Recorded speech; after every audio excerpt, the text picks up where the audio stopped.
I'll tell you what I like about high revenue though. What's a low profit margin for a builder? Anything under... I would dare say the vast majority of builders are in that space. And that's the thing with construction and those high ticket value products. You can just sell one real quick and go, okay, here we are, we're at this space now. All of a sudden you've gone from having an okay year to...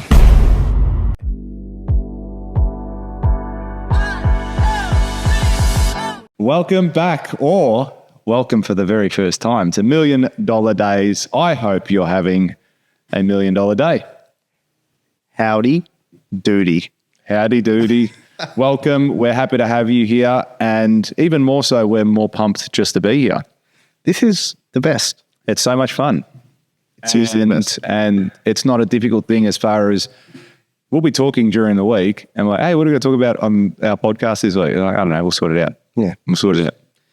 Just even in general topic and life and things that come up, we go, hey, let's talk about this. And they're like, yeah, cool topic. And I'm pumped about our topic today. Are you? Yeah, I actually am because it resonates with me a lot.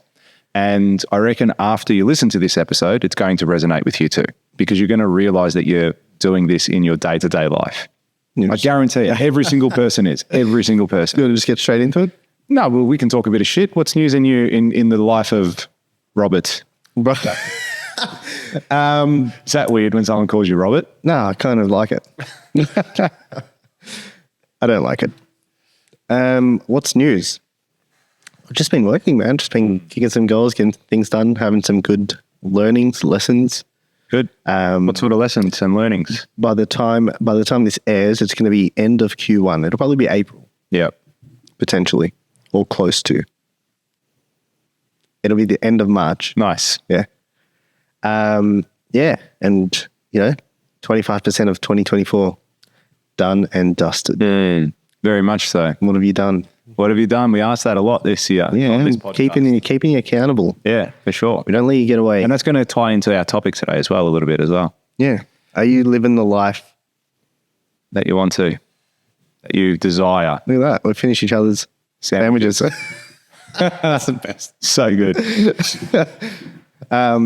Yeah. Are you living that life? Are you doing the stuff you said you were going to do? Yeah. Dude, for starters, how fucking fast is time going? Yeah, it's ridiculous. Yeah, and I'm finding, as I walked in here today, I said to you as well, I'm like, I don't ever remember being so busy, ever. Even last year, the years before, I've just got so much work to do. And all my fault, which is great, because I've now bolted on multiple businesses onto my core business. And it's like, well, okay, now I really need to start thinking about how I'm going to deliver everything.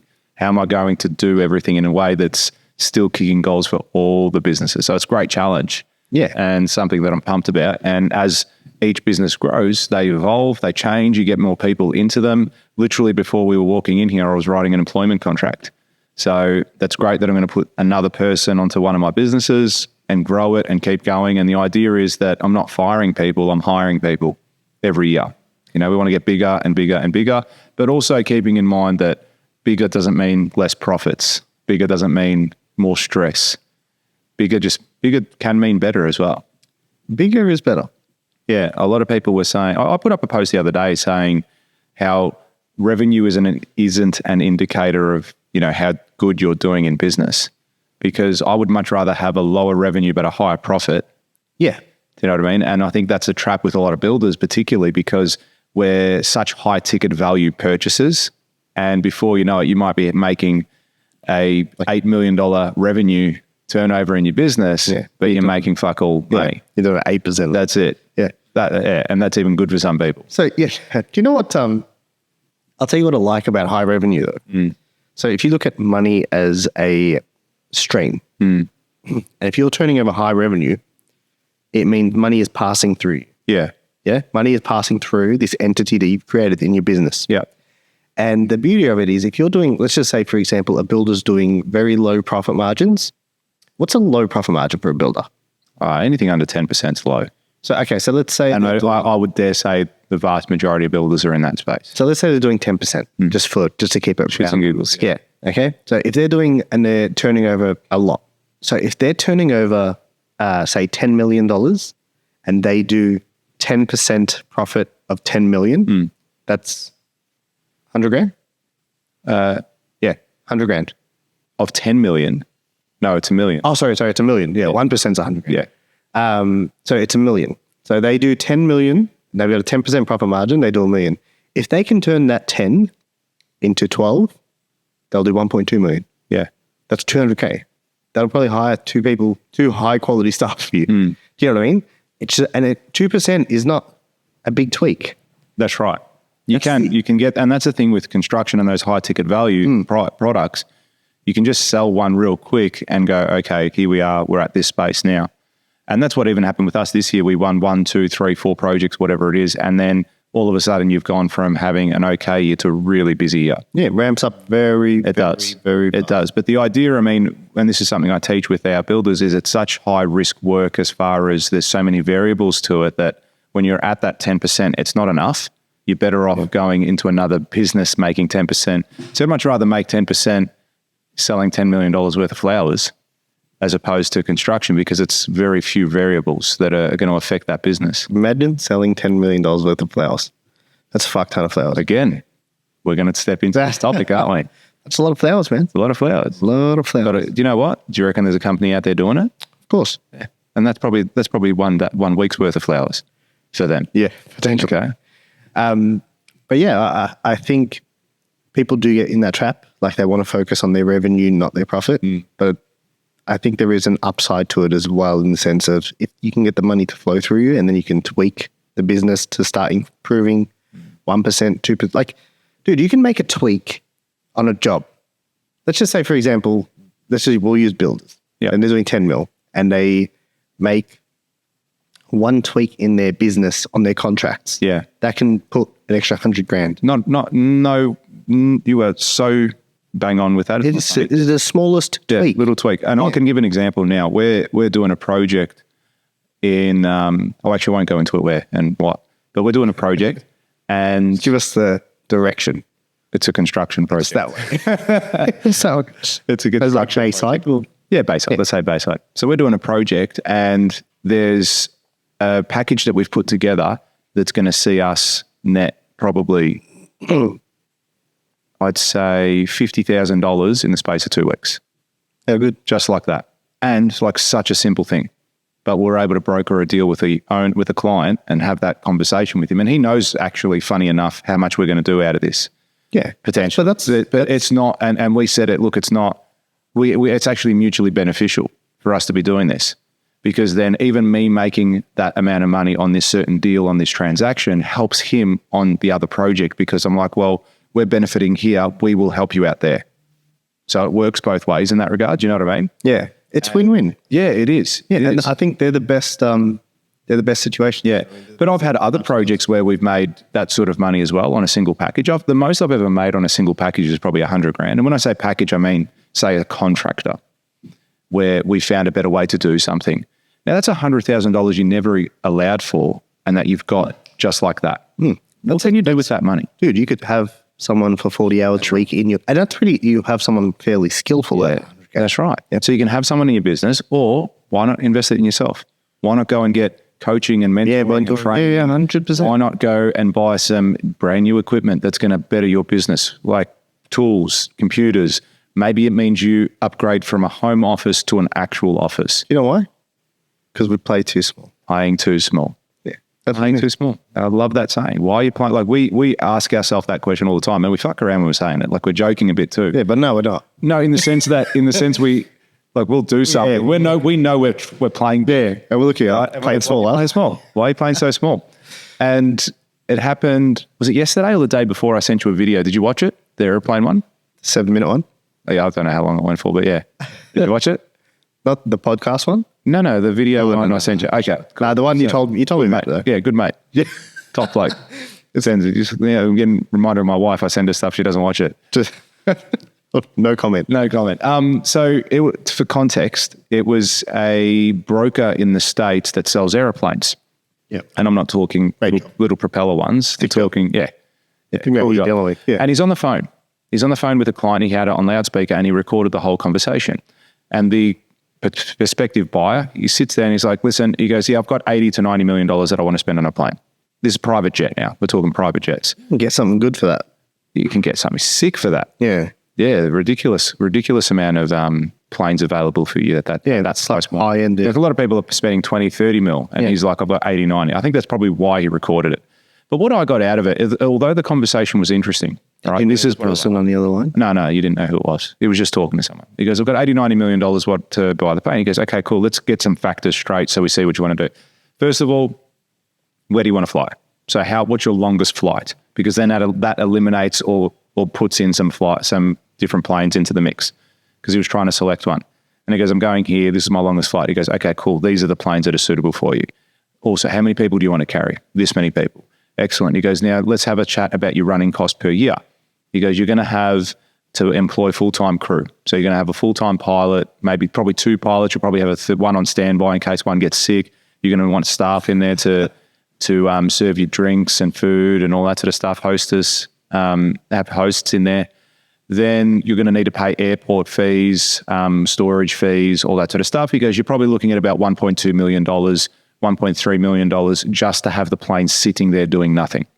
He goes, on top of that, if you do 400 hours of flights a year, you're probably looking at this much fuel. You're looking at this much in fees and taxes when you're going to different airports and you have to park your airplane in their hangar, all this sort of stuff.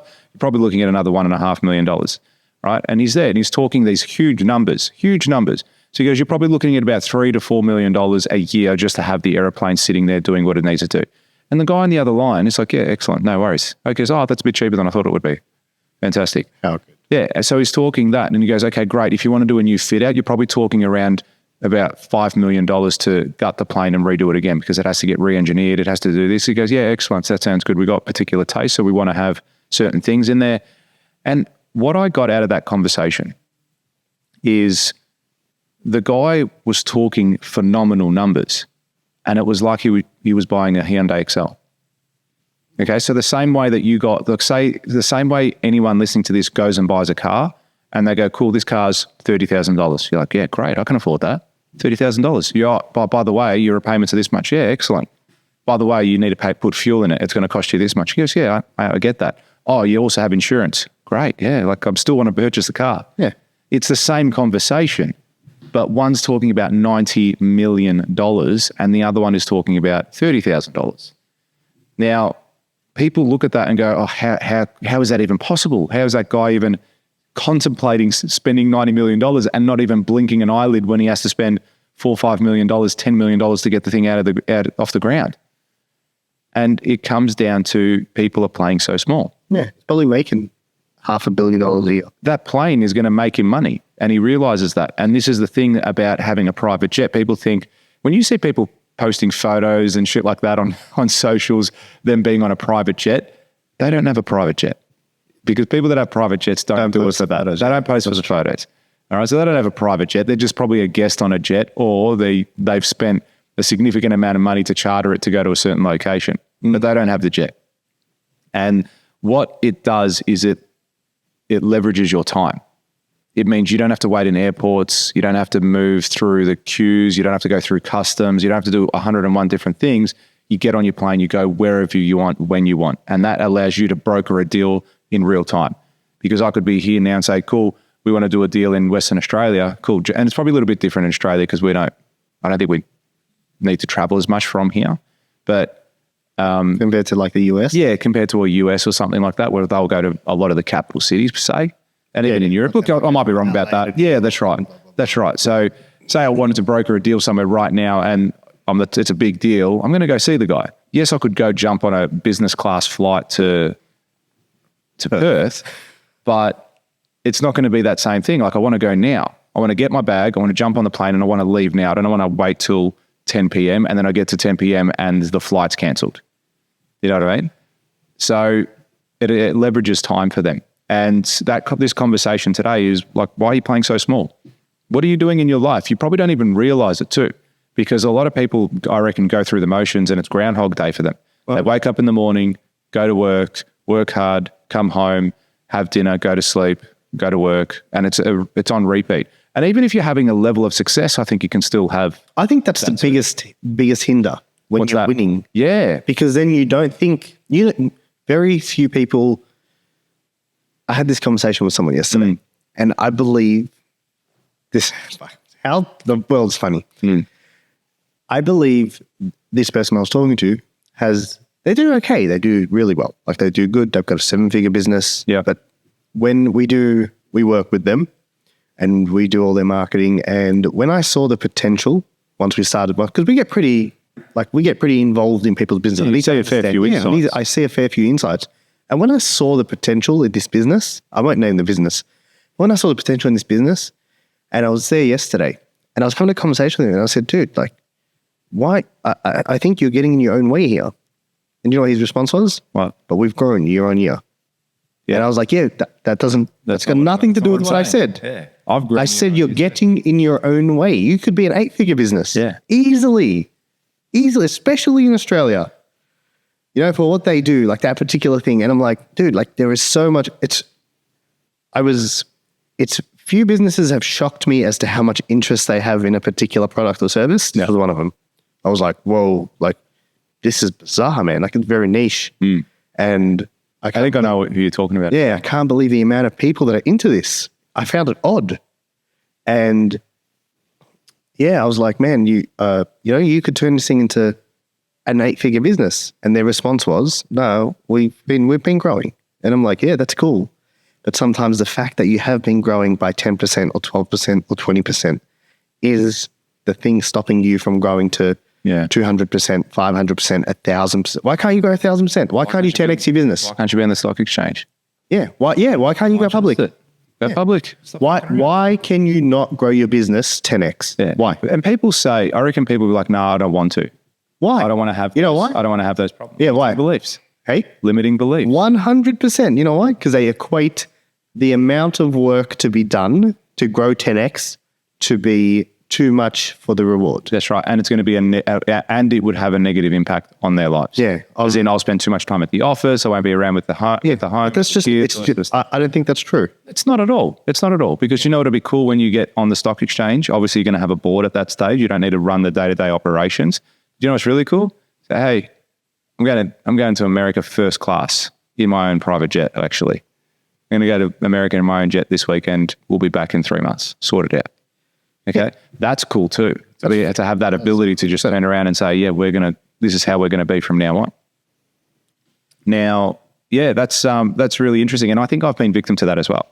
I reckon pre-COVID, I was making some good money. I think it gets everyone. Yeah. I think I've done it too, dude. I felt that, oh, look at this. The cash is rolling in. I'm doing, Comfort's a fucking killer, dude. Got comfortable. And I thought, yep, this is great. I'm going to go buy a house with cash. I don't need to go to the banks. I'm going to be sweet. Right, then COVID rolled in and gave me a reality check. And that was great for me because it's made me a better business owner, a better husband, father, person, I believe as well. And I went out and sought additional knowledge, made more connections. And now I reckon you give it a couple more years and everyone's going to know us and me and what I do and everything. What's the benefit to comfort? Apart from how it makes you feel. Because comfort is a nice feeling. Apart from how it makes you feel, what's the benefit to comfort? Maybe you could say security. That's not comfort. No, I was saying it's the other way around. Say a consequence. Security Gives you comfort. Yeah. Comfort is not security. Yeah. A benefit of comfort. What's a benefit? That's a good question. Comfort, yeah. Because I don't think there is any. Yeah. I don't think there is any. Dude, I posted a video the other day on TikTok saying comfort. It starts off saying comfort is a killer. And someone commented and they're like toxic. And I'm like, how? What you're saying is toxic? Yeah. And I'm like, how? I commented. And I'm like, how? Tell me how. And they wouldn't reply. Of course not. Yeah. Of course not. Very toxic of them. But again, playing limiting beliefs. There's so many people with that. So many people with those limiting beliefs. And I reckon it's almost in every, I could pick it in almost every person. Yeah, that's because you trained. Yeah. Most people can't. Yeah. Do you know what I mean? Like do you know how much times I hear people talking and I look and I think, I wonder if they realize what they just said there. Because people say, dude, language is a very powerful tool, or I don't know what you'd call it. It's not a tool. It's all kind of tool. You know what I mean? Language is very powerful, man. People speak things they're not even consciously aware of. Yeah. You know? It's like even saying, if we go public one day. If. I can't believe you said if. That's right. On the flip. That's what I'm saying. I was giving an example. But there's that language aspect of it. If we make $10 million turnover next year, it'll be a really good year for us. If we employ 3 more people, we'll be killing it. If we win the 4 more projects, we're going to kill it. So I'm also conscious of when I'm talking like that, because it's to your subconscious that you're talking. Yeah. If you're giving yourself permission to fail. Yeah, you're doubting yourself permission not to get there. So now I say when. And when people say, how's 23 looking? Okay, we're going to have our biggest year to date. 24, whatever. So yeah, 24. Okay, we're going to have our biggest year to date. Is it our biggest year so far? No, I'm still not there. But we will have our biggest year to date. Yeah. And it's going to grow. And and I've even said it, even with my consulting company, it's going to be the biggest in the country. And it's going to be a 7 figure, I reckon, in the next couple of years at least. And then who knows where to from there. One of the greatest things, and we've touched on this before, is like the stretch goal, right? Like aim for something. I think Elon Musk says it, like try and think, how can I get my 10-year goals in 6 months? And you're probably going to miss it. Yeah, he does. But you're going to get a lot further along than you will had you just aimed for your 6 months normally. That's the whole premise of Grant Cardone's 10X as well. Yeah. It's not necessarily to achieve 10X in a certain aspect of your life or business, but he goes, if you aim to make another 10X, but you get 8, well, it's better than doing 2. 100%. Have you seen the video of him talking to the guy who smokes weed? The broker? Don't know. And he talks to him and he's like, how much have you made? How much did you make last year? He's like, 180 grand. He's like, how much are you trying to do this year? He's like, 200. And he's like, yeah. He goes, so you want to make 200? Because you need to be playing a $2 million game. And then the guy's like, I smoke weed. And then he's like, do you think it's a problem? He's like, of course it's a problem. He goes, why? He goes, because if I'm going up against you and I don't smoke weed and you smoke weed, he goes, who do you think is going to win? Yeah. And he's like, yeah, you're right. See, I'm a big fan of the way, I think he's a freak. GC. I love him. Yeah, me too. I think he's fantastic. Yeah. I think his concepts and way of thinking, he thinks big. You know, he does. Go big or go. Go bigger. Yeah. And everyone says home. Even when he said it to me, I was listening to it and I was like, home. And he's like, no, go bigger. See why you need me as your mentor? Yeah, like that. You're right. You're right. It's so right. It's so true. But he practiced what he preaches. Oh, you know what I mean? Because he didn't have a jet. He didn't have a jet. And then he was speaking. He calls that best investment, yeah? For him, absolutely. Yeah. And he was going to people and he was saying, well, he went and spoke to a billionaire mentor of his and he goes, should I get a jet? And the guy was like, fucking oath, absolutely you should. And he tells a story about how he went and got the jet and all that sort of stuff. He called up Gulfstream and said, I want a jet. They go, you can't get one for 2 years. And he goes to his accountant, I want you to wire this much money into their account right now. And he did, and they called him back and they go, no one has ever done that before. Because we'll have one for you in 3 months, whatever it is. And he got one. He knows how to play the game. That's it. And then he went from doing that and then he bought a couple of choppers. Did you see that too? And then he went during COVID, he became a billionaire because he learned in 2008 in the GFC when he was playing small, because he was playing small and he was affected by the GFC. He goes, I promise that the next time this happens, I'm not going to cop this. And he was saying it because I used to follow him pre-COVID. And he was saying, he goes, there's going to be something else that happens in this year that's going to bring the world to its knees, in the years to come. He goes, are you going to be ready for it? Or are you going to be like one of those players like me, like I was in 2008, worried and scared and contracting and all this sort of stuff. He blew up. Yeah, he became so hard. And he became a billionaire during that time. And you know what else he did? He protected the ship. He went in and fired 300 people in a day. Yeah, he said he went and fired, he had a department of 47 people, went and closed the whole department. That's it. How good's that? Fucking brutal. But business is brutal. It has to be. Brutal, yeah. And you know what? I guarantee you he's probably hired more people now. Yes. Now coming out of it, he's probably got a bigger team now. He's giving more jobs, making a more positive impact on the economy now. Yeah. And he would have had he held on to everyone. He got roasted when he got rid of all those people. Yeah. Got absolutely annihilated. And he's like, no, I need to protect the core. I need to protect the ship. Yes, it's hard. I feel bad. I don't want to let these people go. They're good people. And some of them are high performers. Yeah, but then if the whole ship sinks, everyone's fucked. There goes 1,000 jobs. And so's he. Yeah. And his family and his livelihood and his career and his reputation and everything. And that's a huge mistake that I made during COVID. I kept everyone and everything. I looked after everyone and everything. My clients, my employees, everyone. And the business suffered immensely as a result of that. We lost a huge amount of dollars. And it wasn't the right move. It was a mistake. I made a nearly fatal error for the business. You learned. Absolutely. I will never do that again. The next time a COVID comes around, I'm going to look at it and I'm going to go, excellent. You, thank you for your service. See you later. Mr. Client, by the way, here's your notice of delay. Here are our delay costs. I'm not paying that. Excellent. We'll put your project on hold until such time that you're ready. But as per our contract, bang, bang, bang. So I'm prepared now. And that's not me being an arsehole. That's me protecting the business and doing what's within my moral and ethical obligation to the business, to myself, to the project, to everything. You know who says the same thing? Kerwin Ray. Shout out to Kerwin. Cool. Get him on the Yes, give him a call. Call now. He says the same thing. He's like, your job as the captain is to keep the ship afloat. He says, if it means you need to throw people overboard to keep most of the thing for now, that's what you need to do. Yeah. He's like, because there's no point holding on to everyone and the whole ship sinks and everyone dies. That's stupid. You're better off surviving the storm and then pulling these people back up. They're most likely not going to die. That's what I mean. That's right. Most likely they're going to be okay. Yeah, it might be a little bit rough, but they'll be okay. And then you can get them back, or they'll find, you know what I mean? Like we think too short term. Yeah. As humans, we're thinking about, how lunch is going to make you feel, not how if I eat a salad for the next 30 days, how good that's, you know what I mean? So true. It's we think in this small, and that's half the problem. It's the way we think. We're taught to think about, do you reckon it's got something to do with like biology and the way because right now we live in a world where, path of least resistance.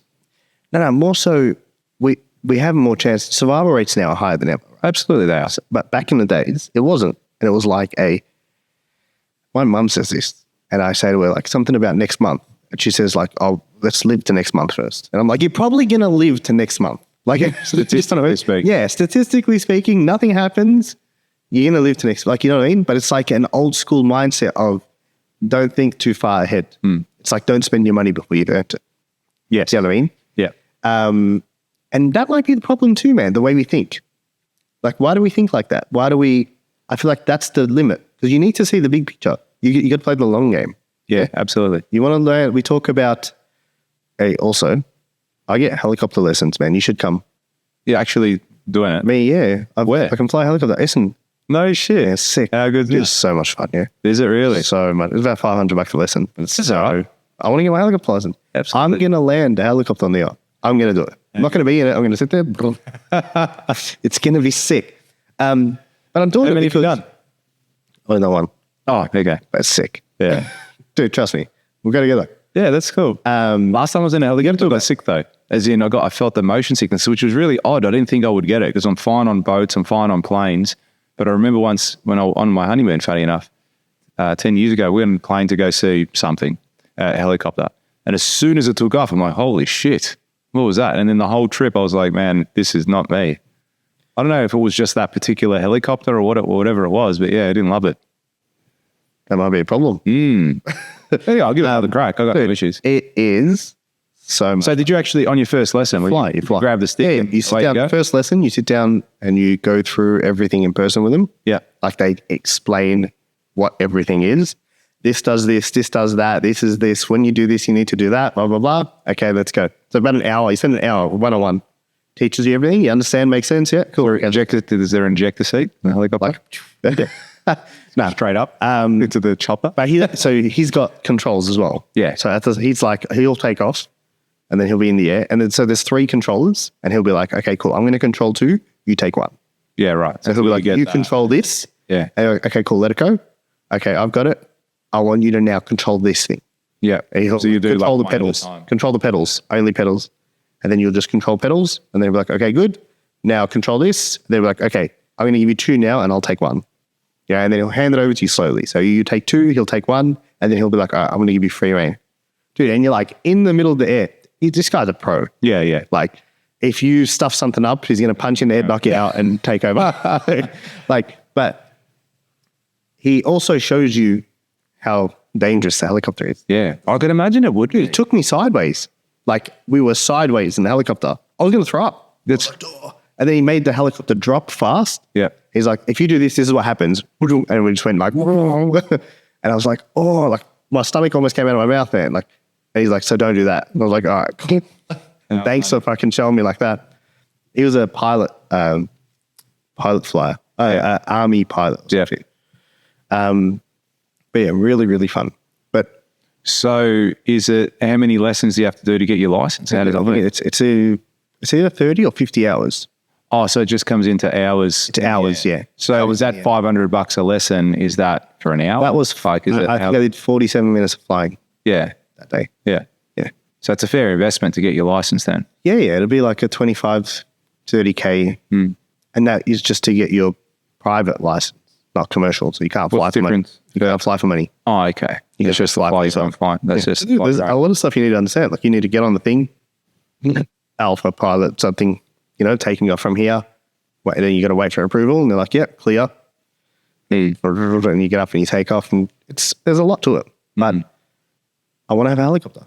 Good. Why not? Why not? Dude, helicopters are $100,000. People buy cars worth more than helicopters. You can get some good ones too. Remember that one I sent you? It looks sick. Yeah. They're like 150K. A cool chopper. Why would you not? For 150K, why would you not have a helicopter? If you lived in how fast do they go? Out of curiosity, I wonder how fast they can go, some of these choppers. I think we'll go on about 200Ks. Yeah, that's pretty quick. Yeah, it doesn't feel like 200Ks. You're just like, but so to give you an idea, I flew from Essendon Airport and he was just flying around there. And then I flew from there and I flew all the way to the Westgate Bridge and all the way to the MCG and then all the way back to Essendon Airport. No shit. Yeah. And how good's that? Not long. Yeah. Because if you had, say, a property in Mansfield, which is probably a few hours away from Melbourne. Yeah. You could fly a chopper there, no worries. And I think a lot of people do because there's such big blocks and open blocks. Yeah, you get there in like 20 minutes. Yeah. As opposed and Go land, talking about land in your backyard. Leveraging time now. Yeah. Let's talk about it. You know what I mean? And then you can come here and you'll be like, great, let's go to wherever it's got to go. So yeah, when you come back here though, I imagine you can only land at airports and stuff like that. I would assume. Yeah, there's airspace rules. Yeah. Yeah. Yeah. So you can't just be coming here in Albert Park and put it in the middle of an oval and just like, hey, just live here. Drop it on Bay Street. Put the steering wheel lock on it. Yeah, so no one takes it. Yeah. Lock the wheel. That's it. Bike chain. Bike chain. Yeah, no, I don't think you could do that. But when I worked at Mercedes, have I told you this story? You've told me a few Mercedes ones. There was a guy at around just after, so we used to have Smoko at 11, 10, maybe 10. It was 10. We used to have Smoko at 10 and it was a 20-minute break or a 15-minute break or something. And whenever we used to come back in, there used to be always a guy coming in or taking off on the chopper from the building next door. We're in South Melbourne. And every day at the same time, On top of his building. yeah, he'd land a chopper on the top of the building. So that's cool. Yeah, it was just a black chopper. Could never see who was in it. Could never see anything. Would just every day, almost every day, at a similar time. I remember it was like maybe a year where it was like consistent, and you just see it at the same time. Like it was like 10:30. The chopper was. You'd see the chopper. It was close. Like it was very close to the dealership. You are. Yeah. So you'd see it or you'd hear it. And it was like right there, and you'd see it landing. And you're like, who's this guy that's choppering into work every day, man? Imagine not sitting in traffic. Yeah. Do you know what I mean? Hey, I'm just going to go to the office now. You could live anywhere within a 50K radius and be in work in 10 minutes. Mercedes-Benz used to have this chopper service where if you were like a high-end client, they would pick you up from the airport In a helicopter. and fly you out to the dealership. Yeah.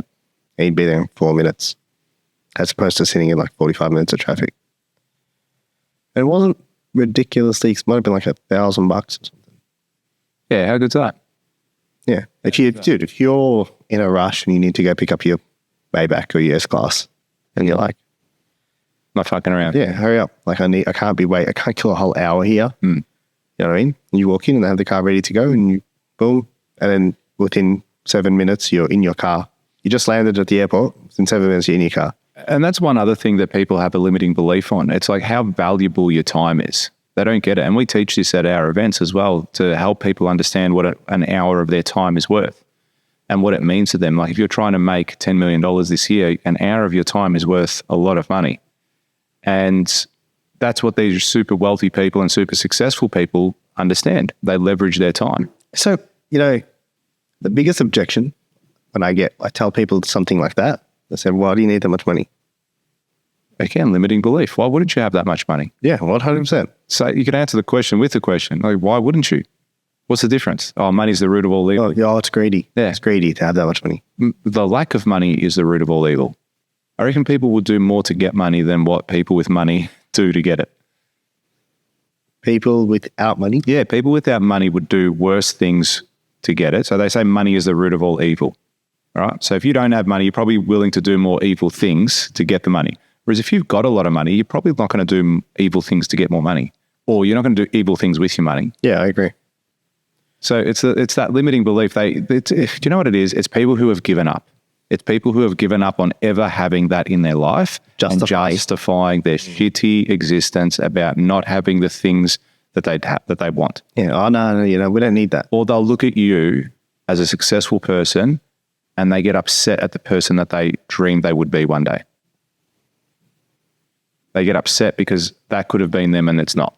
Yes. So they'll bring you down as a result and say, oh, well, he's clearly a trust fund bait, or he's a drug dealer because he's daddy's 30, daddy's car, he's 30, a Ferrari. He obviously never made that himself. And the biggest impact I feel like with that is, what are you unknowingly teaching your kids? How funny.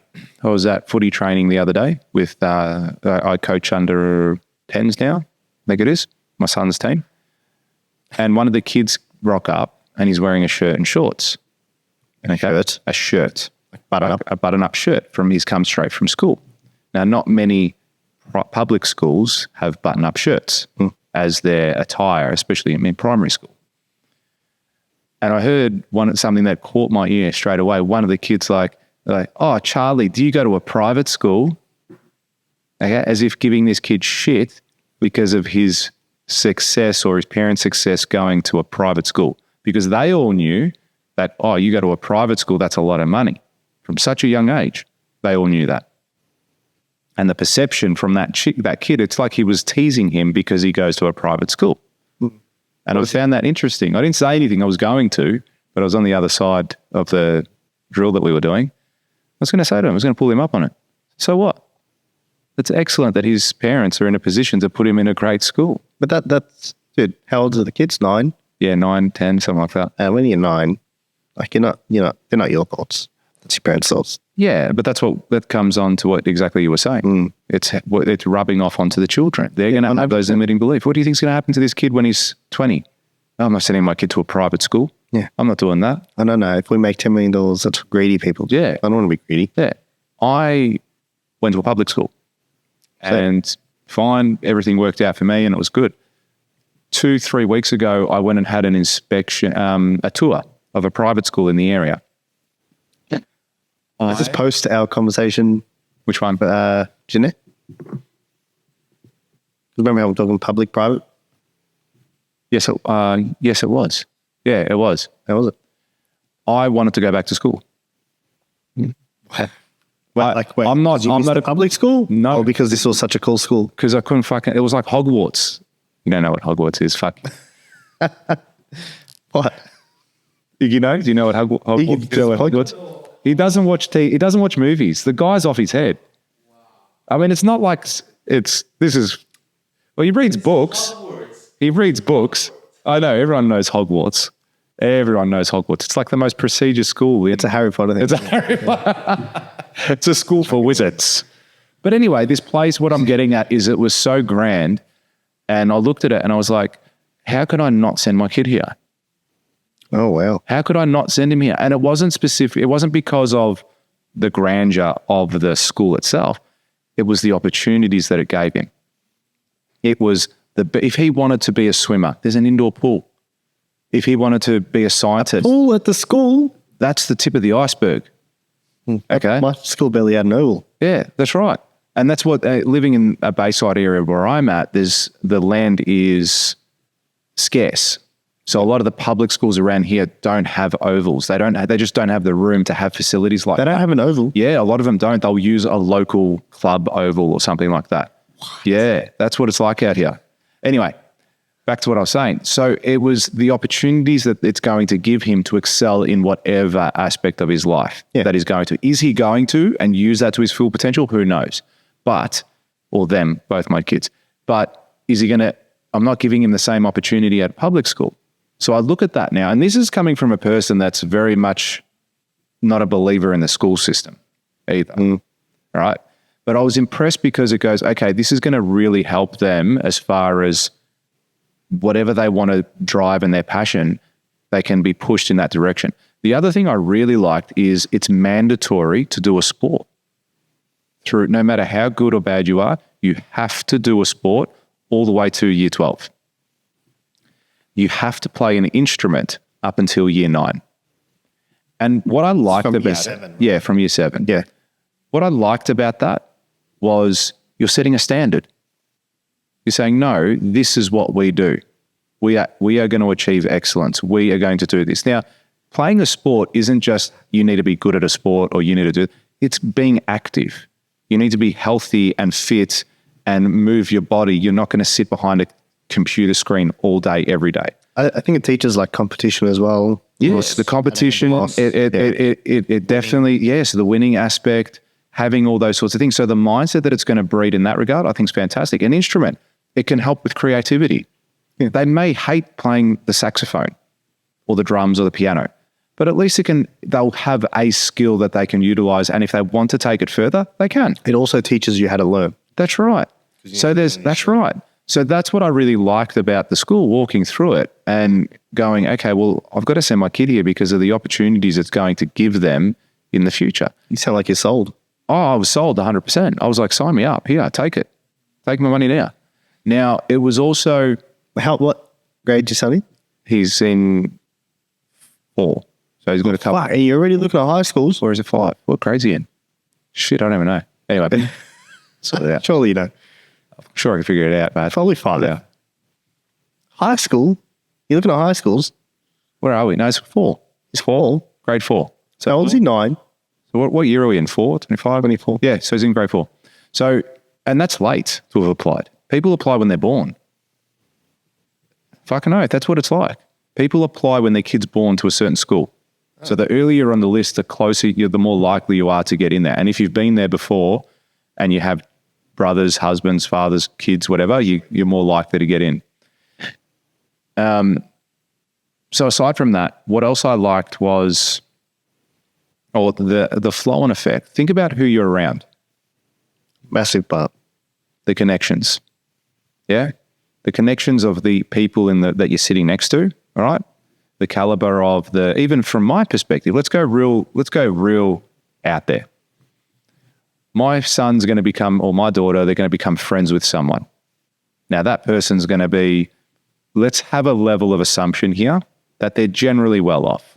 Yep. If you're sending your kid or kids to school, it's often hundreds of thousands of dollars. They're paying, 30, 50, 80K a year. A lot of people, some people have businesses, other people don't. So it's comes off your disposable They end up income. being doctors. That's right. Something that's multiple 6-figure income. Correct. And probably both the parents too are like that to a degree. So look at the connection there. So me as a builder, say they go, oh, what do you do? So I'm a builder. Oh, mate, I'm actually looking to do my new home in Toorak. Can you have a look at it for me? Absolutely. Yeah. Pay for all their schooling for 6 years in one project. Look at that connection. You're only one connection away from... That's it. Yeah, no shit. It's true, dude. You just need to meet one person. That is so true. And think about it from the perspective of people playing a small game. Okay, us doing this podcast, okay, what's to say that we don't have a person that sits on this podcast that changes our life completely? Would that person have ever sat here if we never made the commitment 6 months ago to do this podcast? Probably not. And you know what? What if we do it for a year? I'm like, fuck, this is hard work actually. What if it was the 105th episode, but we gave up at 100? We just wanted to hit 100 episodes, but the 105th person was going to change our life. People play a small game. Like, oh, why are you doing that? So much effort. They Yes, can't it's see effort. This is effort. This is effort. I just said to you before we sat down, I am busier now than I have ever been in my life in business. And you still take the time. And I'm still fucking taking half a day to sit here with you and have this chat. And you prompt this sometimes. You're like, hey, should we book in a... Oh, yeah, I know. Because if I don't, I won't book it in for 2 or 3 weeks. I know what I'm like. And then because my calendar gets full, you'll call me up and say, hey, you available Thursday? I said, you're tripping. Yeah. Tripping. But yes, let's do it. So this is what I mean. It's not necessarily saying you guys have to go and start a podcast, but what aspect of your life do you need to make more effort and play a bigger game? I'm going to get T-shirts made up like that. Play a bigger game. Yeah. Have you read $100 Million Leads? I've listened to it. Yeah. Do you recall the green dice story? If you tell me again, I probably will. When he talks about you play a game and you and your friend are going to play a game. Yeah. That's how you and I are going to play a game, right? And we both get a dice. There's 2 dice and one has 20 sides on it and the other one has 200. And they both have one side that's green and the rest are red. The game works like this. Every time you roll a green, one of the reds goes green and you get to roll again. If you roll a red, nothing happens, but you get to roll again. And the only way the game stops is if you stop rolling, and if you stop rolling, you lose. And you don't know how much side's on your dice. You can't see it. You can only see if you roll green or red. So what do? You roll. You roll, and you roll a red, then you pick it back up and you roll again. And you roll a green, and one more side turns green, and you pick it back up and you roll again. And the only way you lose is if you stop rolling. Yeah? And then whether you have the dice with 1 side, 20 sides or 200 sides, you have to roll again. That's the next step. Yeah? And eventually, you'll hit a green, and then you hit another green, and then you'll get on a green streak because the odds of hitting green are more and more likely. Right. Yeah. And then he says that he gives you the concept. He's like, your friend rolls a dice and he looks at you and sees you get a green and he gets a red and he says, oh, you must have got the dice with less sides. And then he rolls again and he keeps rolling and he finally hits a green.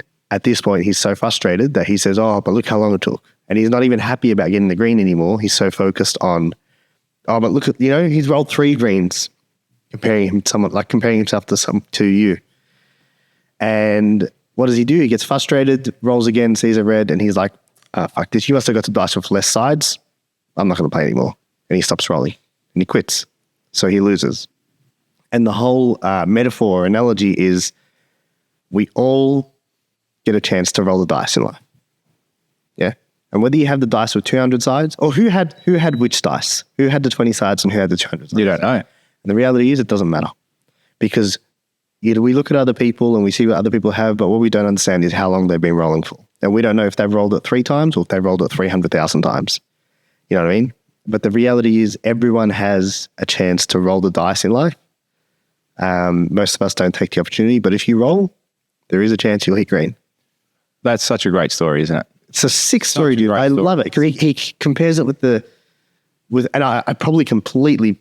No, I think you nailed that. Yeah, nailed that. That was good. He talks about how the game of advertising is like this because you can't win if you don't roll. And the more you roll, the better you get at it. He goes, but we all look at that one person who, he's killing it now. Because what we don't understand is that person could have rolled 100,000 times. You know what I mean? But we see their roll now and we think, must be easy for them. Yeah, must be nice. You know what I mean? We don't take into the fact that how long has this person been playing this game for? How long has this person been going hard at life to give it the red hot crack? Yeah. Dude, Grant Cardone outworks every motherfucker. Like he does. He's a machine of a human. He has so much drive compared to 99.9999% of people. But we look at him and think, oh yeah, billionaire, must be nice. Like 4,000 properties. Fuck. Yeah. You don't have to do anything. The reality is he probably does more than most now. And he's still massive. Yeah, and he's fucking going as hard as he can. Yeah. In all aspects of his life too, yeah? Yeah. The guy's in better shape than most 20-year-olds I've seen these days. He's fit. He's got high energy. Yeah. He'll be going like that till the day he dies. You know what I mean? And the funny thing is, what is he, 60? He's in his 60s. He'll probably 55, yeah. Yeah, he'll probably go for another 30, 40 years. Yeah. That's a whole lifetime. Imagine what he's going to do in that time as well. He is not holding back. The guy's going all out. But we don't do that. We don't. And what a great story. And I feel that I had this conversation with a person that we both know, a builder. He called me up the other day and he's rolling reds every day. That happens. Yeah, it does. It does. Dude, you get kicked in the face. That's life. Every day, even when you roll greens, you still roll reds. Yeah. Do you know what I mean? Even once you've got the majority rolling greens, you're going to have a day where a red's Yeah, you're going to hit a red. It's going to happen. But it's the mindset that you have behind that to keep you going through until you roll another green. And again, this is pre-training. This is when I say me being trained in that space. And this is where I've probably been, had a really good mindset. Is during COVID, I was rolling breads every day, but I always believed the green was coming. Yeah, you just got to had unwavering doubt. Another day, another week, another month, another year. It's going to be green. It's going to get better. We'll be right. Keep going. Don't stop. So I never doubted it and I never gave up. And as a result, now I'm rolling more greens. He closes it out with, I'll leave you with one thought. If you don't quit, you can't lose. So true. Just fucking roll again. So let's go again. Okay, cool. That didn't work. Let's roll again. Yeah. So funny because there's people in my life now that I know who are reaching out to me, funny enough, because of, I don't know, maybe because of how I've been with the podcast, with just trying to explode on socials, on everything we're doing. Yeah. And they see the mindset and they're reaching out to me and asking me for advice during their difficult times.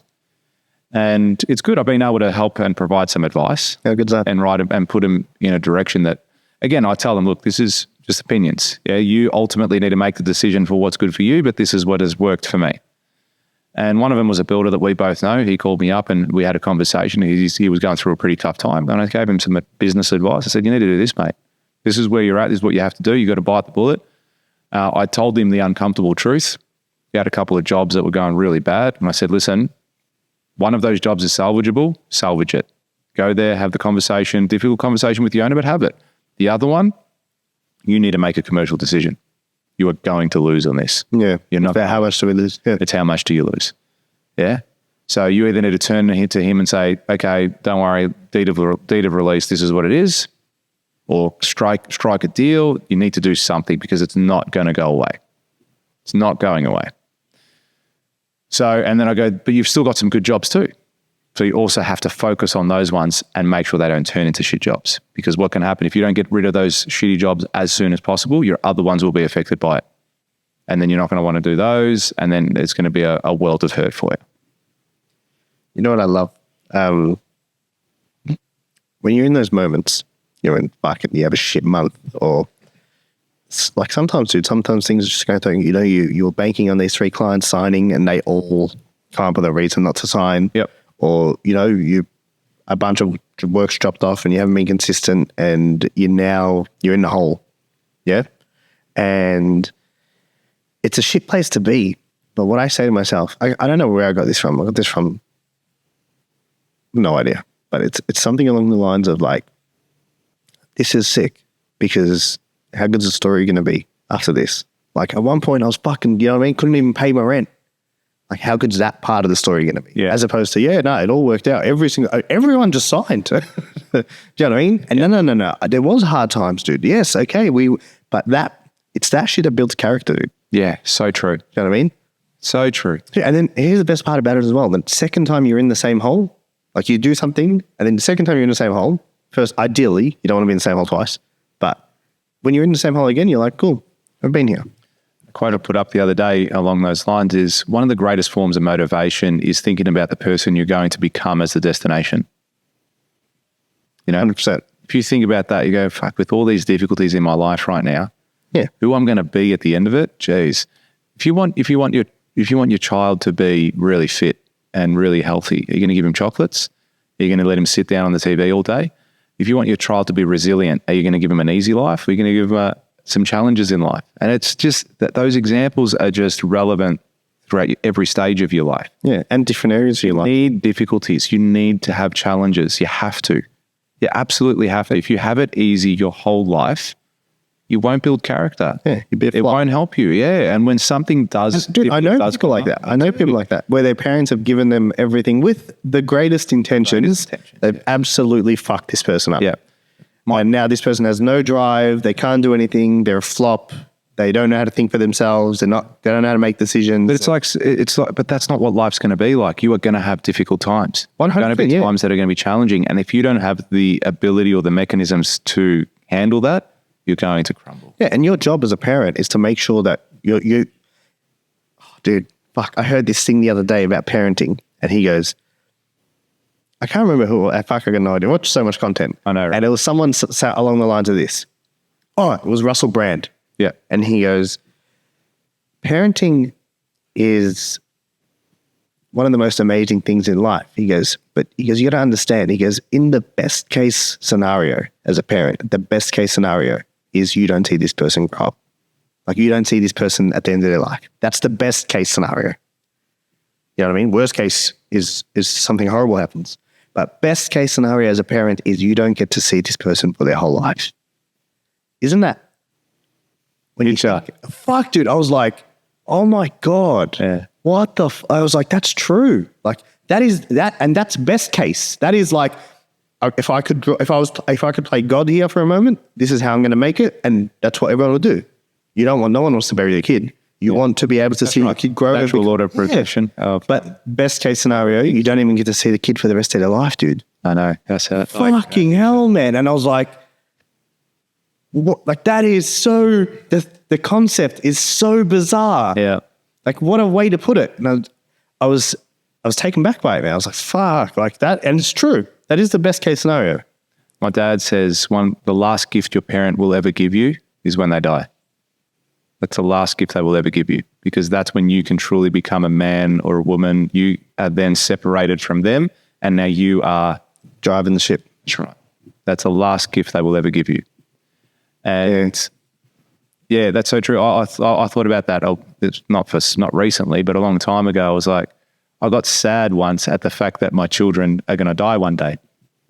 Not recently, not in the future, but one day, like even when they're old and they're 90 years old. Yeah, and I looked at that. Technically, like, you shouldn't be around, dude. No, and I'm like, they're going to die, and that made me sad. It's like I want them to live forever as well. Yeah, but you know, in the same token, and this is where we're not playing a bigger game even in life. You know, it doesn't always have to be about money or business or accomplishments, just life. Why are you not playing a bigger game in life? Why do you get home? And I did this last night and I was actually fucking shitty at myself.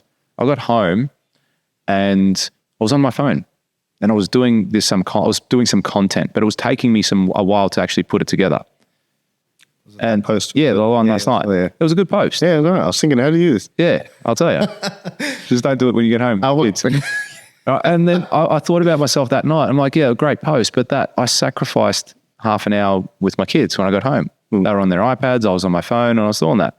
And whilst most people think, hey, that's all right, big deal, it's half an hour. Yeah, but it's half an hour with their kids I'm never going to get back ever again. Yeah. I'll never get that back ever again.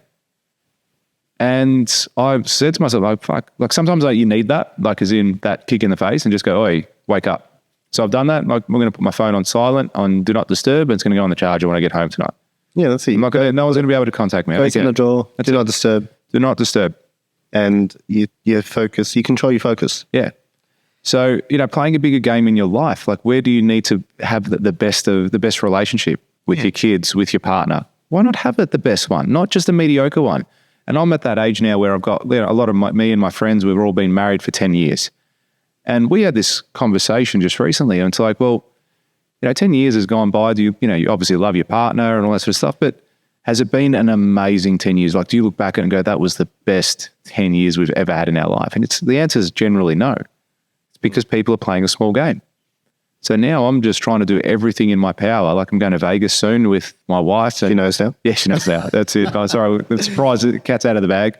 But you posted on Instagram. Yeah, but it's going to be fun. Like, we're trying to do things to live a really fulfilled life. Yeah, and you should. Yeah. Your time's limited. That's it. It's limited. You don't have all the time in the world, and then one day you're going to wake up and you're going to be 50 or 60 or 70 or 80, whatever it's going to be. And it scares me, man. It does. I know. Because I'm 40 now this year in July. Yeah, but 40 still, you're still... I feel young as fuck. 50s. I feel young as fuck. Yeah. I'm so fine dude, I with feel the same like when I was 21. Yeah. I'm like, people are like, you're going to grow up. I'm like, no. But that scares me, dude. Like when you're not as... When you cut... Like, because eventually the physical is going to catch up. Like physically, it's going to catch up to you. Yeah. Yeah. Eventually. Yeah. And that's why it's so... It's like when you realize that... my fear is when you realize, okay, cool, my peak has passed. Yeah. Because you can be peaking at 50. See, like I'm gonna peak now at 40. Yeah, but like physically continue to peak. Yeah. Do you know what I mean? And it's like it's people stop looking after their body. So we're talking about playing so small. Why is it 90% of the 50-year-olds don't have a six pack? Right? Yeah, I fucking know. I agree. It's true. It's because they're playing so small. Yeah, I'm old now. I don't need to do that. I don't need to go for a run. I don't need to do sit-ups. I don't need to lift weights.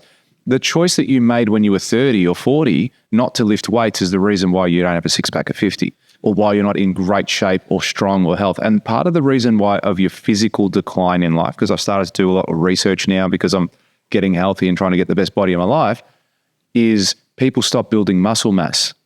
And then that allows, that's right. And then that is where disease creeps in. That's where injuries creep in. That's where your back pain and your energy levels and all that sort of stuff creep in because you don't have muscle mass because you haven't done anything of discomfort for 30 years, 20 years. Physical training, strength training is so important. So important. So important. It's I've got that fear of that decline. Yeah, but I don't think you'll get it in the sense if you commit to it. Like if you commit to not going on the decline. That's all it comes down to, man. And you're disciplined enough in the sense that you do your ice baths, you do a lot of things that, are healthy and benefit your life. And as long as you continue on that trajectory, I think you'll be okay. I had a sad story. A family friend of mine, really close to our family, passed away. And they were in their 60s, so my parents' age, and they'd worked their whole life, really successful business, beautiful family, 3 kids, everything. Everything was going well. And they retired. They retired in, whenever it was, say 3-4 years ago. And when they retired, they started to feel a bit shit, went to the doctor for a checkup and had terminal cancer. And from that point on, it was a steady decline over the next 3 years. And then late last year, passed away. Now, I remember at the funeral that was there, obviously everyone's really upset and crying and devastated, really, because it was sad, And this is where we're talking about, like they had worked their whole life. They dedicated their life to their business, to the things. And then when they retired, now we're going to live our life.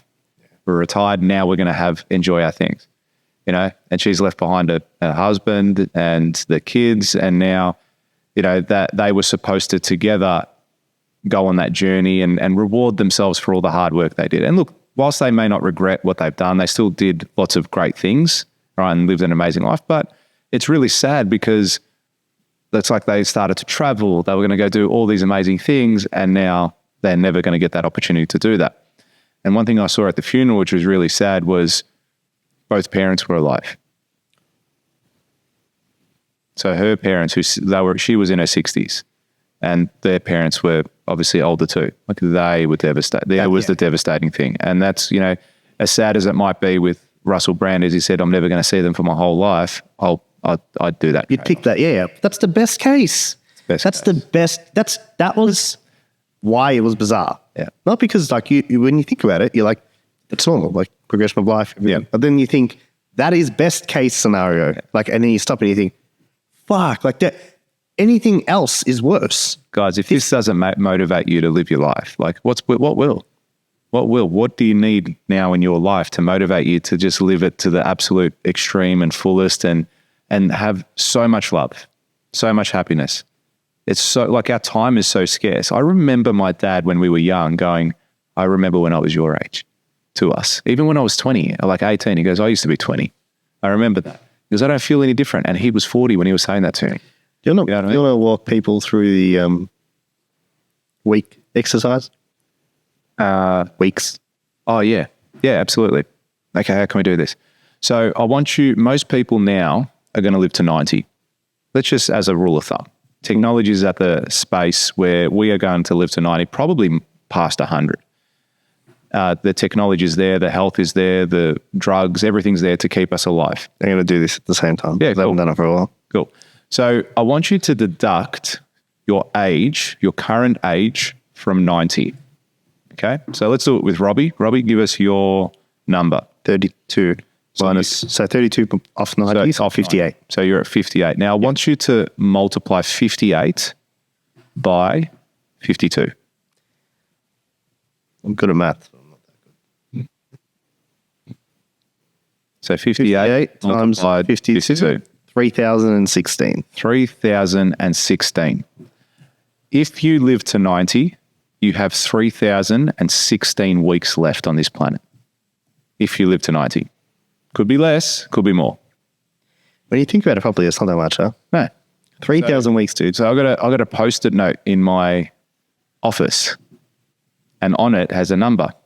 And every single week that I come into work on the Monday, I take one post-it note off and I throw it in the bin. And then you write the new number? Yeah. And I write the new number. So see, that's another week gone. That's 1 week less. If I'm going to live to 90, assuming I will, probably live more. Probably be 150, but that's cool. But assuming I get to 90, that's how many weeks I have left to do what I want to do. Now, the first time I did that exercise, I was like, far out. Is that all? Is that how many weeks I've got? 3,000 weekends. Yeah, 3,000 weekends. That's it. That's it. Another thing was, and this is probably more relevant we've said this before in previous podcasts. It's like, how often do you see your parents? If they live interstate, imagine your parents live interstate. How often do you see them? Once, twice a year? So then if they're getting on in age too, say they're in their 80s, and you see them once, twice a year, so you've got 15 to 20 more times that you're going to see them in their lifetime. That's it. That's it. That's fucked. It is fucked. Yeah. When I heard that for the first time, I was like, that's like, yeah, when I heard that, that's, you got to go see people like that. It's got to be like, if you care about them, like if you don't care, I mean, each to their own, but that's what you've got. You've got 15 to 20 moments left for their life. And you're sitting here complaining and bitching and moaning that you have to go over there for dinner or take a flight there. You should be grateful that you are able to, that you get to. That is so true, man. Yeah. That is so true. Time is scarce and we don't get it back. And the reality is most people waste it. So true. Most people waste it. Most people do. You're trapped in the rat race. You're trapped in your own bullshit. Yeah, you're not even paying attention to what you're doing. Not paying attention. Like you have just got tunnel vision. Yeah. How much did you get done before 9 a.m. this morning? Yeah. How much did you get done before 9 a.m. this morning? Yep. You know what I mean? Most people start work at 9. Did you barely do anything and yeah. you just woke up and barely got to work, half asleep, autopilot? Yep. And then by 10 a.m. you're awake. Yeah. You know, did you lose that whole time, or did you get up earlier and, you know, go train or go do exercise, or go for a walk or do something or read a book or spend time with kids, or, you know, you have breakfast with your kids, like do something. Find a way to utilize your time to the best ability. If you want to play a bigger game.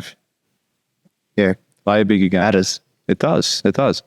Yeah, this podcast I thought it was going to be more achievement and business orientated. So it's cool that we touched on the lifestyle side of things. It went that way. Yeah. Really cool. I think it's so important. So important. Just to play a bigger game, man. There's so many people out there doing the most extreme of things, and we have that limiting belief that we can never achieve that we'll never have those things. We will never do it. You need to get out of your own way. You got to stop thinking like that. You have to. It is seriously the most detrimental thing to you in your life. So firstly, if you haven't done that exercise, take 2 minutes and do it and go do it properly and look at that number and just think, like, if I'm going to plan all my weekends now, this is the amount I get to plan. And depending on how old you are, mine was 3,000. I'm 32 years old. Probably some of the stuff I don't want to do when I'm 70. Yeah, exactly. So, okay, cool. Well, then if I halve that from 32 to 60, I've got 1,500 weekends. Yeah. And then it's like, okay, cool. There's some stuff I'm probably not going to want to do past 60. So what do? I need to plan that in the next 1,500. Yeah. Do you know what I mean?